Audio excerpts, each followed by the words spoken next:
I was extremely tired. But I will always have something to say. Yeah. So when we look at women and girls-led innovation to ending harmful cultural practices, what a better time for our women and girls to really look inside themselves and say, this is about us. Because there's a saying that goes that nothing for us without us. So when talking about FGM and other harmful practices, whose bodies are we talking about? Whose bodies are we talking about? Women and girls. Women and girls. That means girls are critical stakeholders in ending FGM and other harmful practices. When we talk about teenage pregnancies, when we talk about child marriage, when we talk about anything to do with our women and girls, we talked yesterday about bodily autonomy. That means that women and girls need, first of all, to understand their bodies and to know exactly what they want for their bodies. When we were growing up, and even today, so many women and girls, other people make decisions for them, not them making decisions for themselves. So who is better placed to come up with solutions that affect girls' lives? Girls and women are the most left behind when it comes to decision making on their own well-being, including being innovative or coming up with innovative solutions to their own problems. It is therefore imperative to give girls and women the platform and support they need to become innovative and come up with solutions to their own problems. The time for girls to shine and be the best they can be is now. There is no better time than now for you to take advantage of the platform given to you, to think outside the box, become innovative, and come up with best solutions.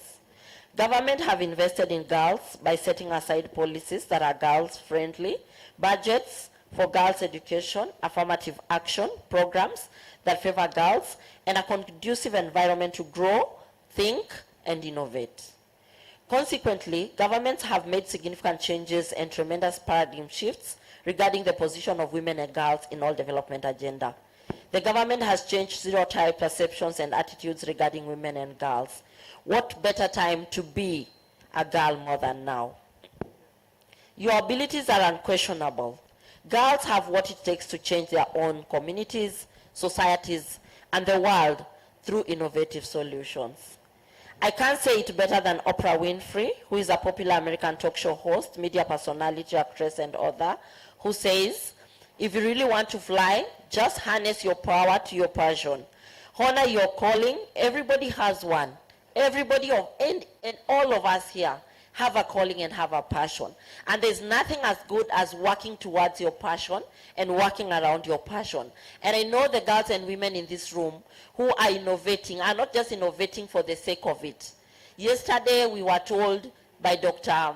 Gloria that some of us, maybe if we see that we don't have funding for our innovations, might move to climate change. I know we have some people already moving to climate change and action and leaving the harmful practices field if it doesn't have the funding that they are looking for. But what Oprah is telling us is that if you really want to fly, just harness your power to your passion, honor your calling, and everyone of us has one. Trust your heart and success will come to you.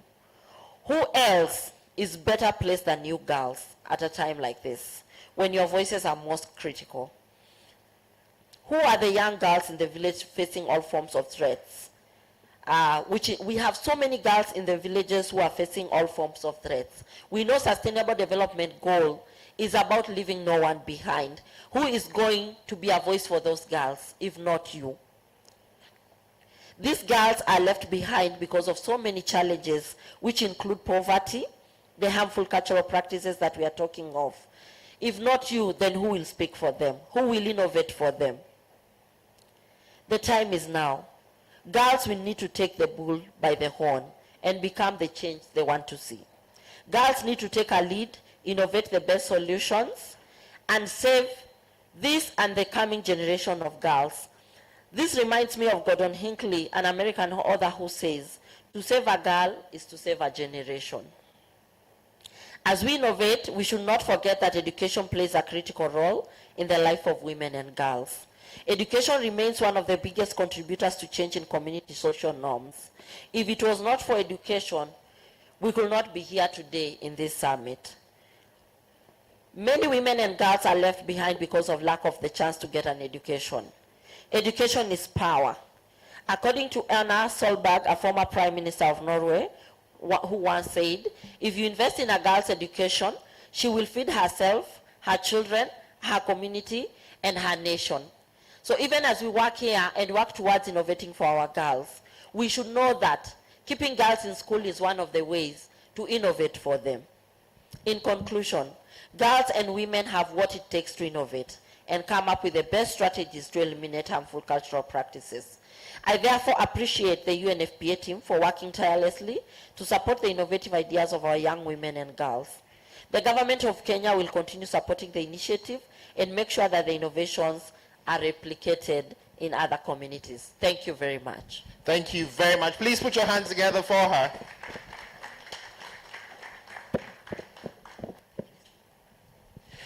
And it's always inspiring to hear her speak and how she brings the issues home. And I think key highlights amongst what she's saying for me is that issues that have to do with women and girls have to be led by women and girls. And women and girls have to drive this agenda and lead all of us to the change that we're looking for.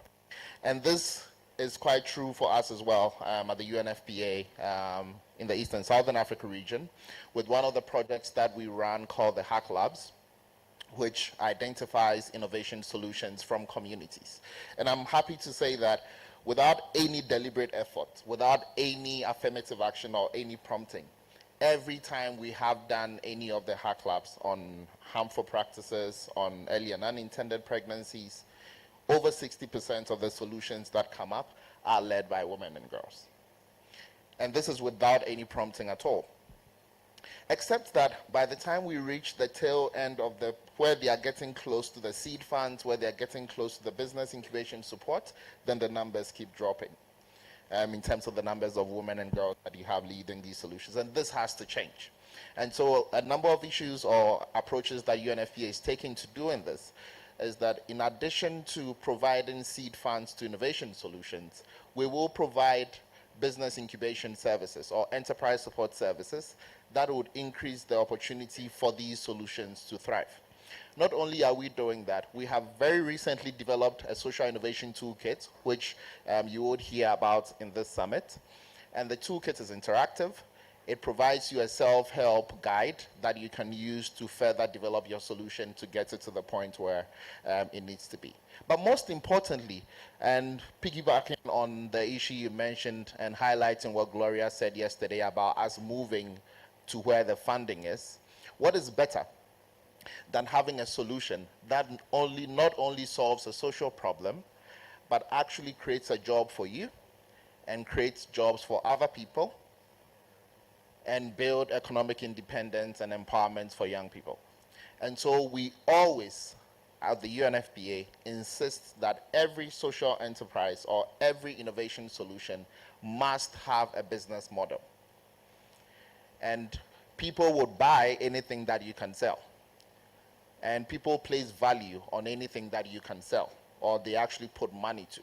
So we would support and encourage young people, including women and girls, to work towards solutions or identify opportunities that would add business models to their solution. So it's not just one that is designed to attract grant funding, but one that can actually be bought and paid for by people, not necessarily the beneficiaries, so that the innovator will create a job for herself and for other people whilst we are solving the social problem as well. So thank you very much, ma'am, and it's a pleasure to have you join us. Lucia is going to come up on stage and invite our next set of speakers who will take us through the panel. Thank you very much, Sydney and Bernadette. It's an honor to have you again with us today. So as we now move into the second segment, our Champion Innovator panel, I just want everybody to keep in mind two things. The first thing is that innovation is many things, and we can all be innovators in different ways. Innovation can happen at a community level where girls break taboos, work with each other, to break stigmas and yes, just do something new and work with religious leaders in new ways. But it can also be used technology, digital, as we all know. So just to highlight that innovation is really many things, and we will see that in our panel today. The second thing is that women and girls need role models and inspiration. And as Sydney just said, when you create a job for yourself, you are able to influence your peers and also create jobs for your community members, especially other girls and women who are inspired to have peers, but also older girls and women who they can look up to. And this is why we have our moderator with us today, Khadra Ali. I cannot think of a stronger role model for women and girls in Somalia than Khadra. Please come to the stage. Please welcome her. Yes. Khadra Ali is youth officer with UNFPA in Somalia. You have co-founded several organizations in Somalia. You led the digital Hagesia, a thriving entrepreneurship and innovation hub. You have also served as the founding hub manager of Hagesa Hub, a significant platform which is also dedicated to foster entrepreneurship and innovation, actually in the whole region. And even in Toronto, where you're also from, you have created a women's empowerment initiative focused on young Somali women.